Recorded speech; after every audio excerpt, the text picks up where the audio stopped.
I tried, but it's not for me. You should talk more.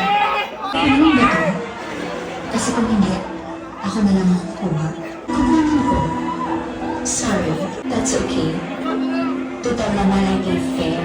Kapag pag-aari na ng iba, hindi mo na pwedeng pag-aaral, diba? Yes! I enjoy your husband!